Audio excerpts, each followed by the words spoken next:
صبر دنیا میں بڑے لوگ کرتے ہوں گے اور بڑوں نے کیا۔ امام علی مقام رضی اللہ تعالی عنہ نے کیا، کم و بیش 56 سال کی عمر میں آپ نے بھتیجوں کی لاشیں بھی اٹھائیں، بیٹوں کی بھی اٹھائیں، اور پھر بھی جب جان دی تو یہی کہہ رہے تھے کہ مولا کریم تو مجھ سے راضی ہو جائے، میں راضی ہوں تو بھی مجھ سے راضی ہو جائے۔ محرم الحرام کہ اس مہینے کو بہت ساری وجوہات سے فوقیت حاصل ہے، بہت ساری۔ اللہ تعالیٰ کو بھی یہ مہینہ بڑا پسند ہے، اور پھر اس مہینے کی 10 تاریخ، اس کو یوم عاشورہ کہتے ہیں، یہ بھی اللہ تعالیٰ کو بڑی پسند ہے۔ جتنے بڑے بڑے کام ہوئے نا، بڑے بڑے کام ہوئے، یہ سارے کے سارے 10 محرم الحرام کو۔ نبی اکرم صلی اللہ علیہ وآلہ وسلم، بخاری شریف کی روایت ہے، سرکار دو عالم صلی اللہ علیہ وسلم جب مدینہ شریف تشریف لائے مکے سے ہجرت کر کے، تو آپ نے دیکھا کہ یہود روزہ رکھتے ہیں، 10 محرم الحرام کا یہودی روزہ رکھتے ہیں۔ تو نبی پاک صلی اللہ علیہ وسلم نے ان سے پوچھا کہ تم روزہ کیوں رکھتے ہو،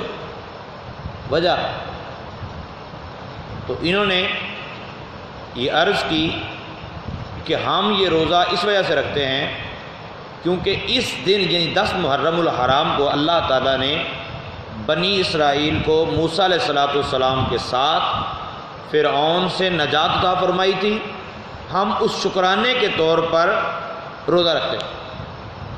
مطلب ہم سال بعد اس دن کو مناتے ہیں۔ تو رحمت عالم صلی اللہ علیہ وسلم نے ارشاد فرمایا کہ اگر یہ بات ہے تو ہم تو موسیٰ علیہ السلام کے زیادہ حقدار ہیں، ہم تو موسیٰ علیہ السلام کو بھی نبی مانتے ہیں نا، ہم ان کے زیادہ حقدار ہیں۔ لہذا نبی پاک صلی اللہ علیہ وسلم نے ارشاد فرمایا کہ اے میرے صحابہ ہم روزہ رکھا کریں گے۔ یہ اس وقت کی بات ہے جب رمضان المبارک کے روزے فرض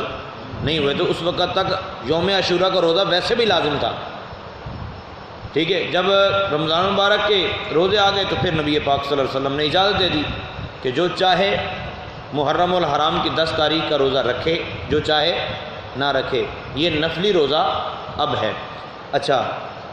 اس حوالے سے مسلم شریف کے اندر ایک روایت موجود ہے کہ نبی اکرم صلی اللہ علیہ وسلم کا ارشاد گرامی ہے کہ محرم الحرام کی 10 تاریخ کا روزہ 1 سال کے گناہوں کو مٹا دیتا ہے،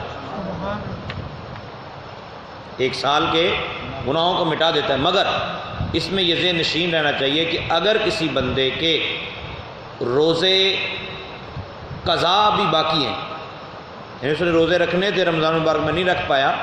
ابھی تک اس کے ذمہ روزے باقی ہیں، تو وہ وہی روزے رکھے گا رمضان المبارک والے، کیونکہ جب تک فرض ذمہ باقی ہو اس وقت تک نفلی عبادت نہیں کرنی چاہیے، بلکہ وہ فرض ہی دہرانے چاہیے۔ اب اچھی نیت ہے، ٹھیک ہے، روزہ اس نے چھوڑا تھا اپنے عذر کی وجہ سے، مجبوری کی وجہ سے، اور اب تک نہیں رکھ پایا، مجبوری تھی، تو اب رکھ لیا تو اللہ تعالیٰ دونوں طرف سے اجر عطا فرما دے، اس کی رحمت سے کوئی بعید نہیں ہے، ٹھیک ہے۔ لیکن روزہ جب بھی رکھنا ہے یہودیوں کی کسی نہ کسی انداز سے مخالفت ہونی چاہیے۔ 10 محرم الحرام کا روزہ رکھنا جائز ہے، سنت ہے، لیکن بہتر یہ ہے کہ 9 کا یا 11 کا ساتھ ملا لیا جائے تاکہ یہود کی مخالفت ہو۔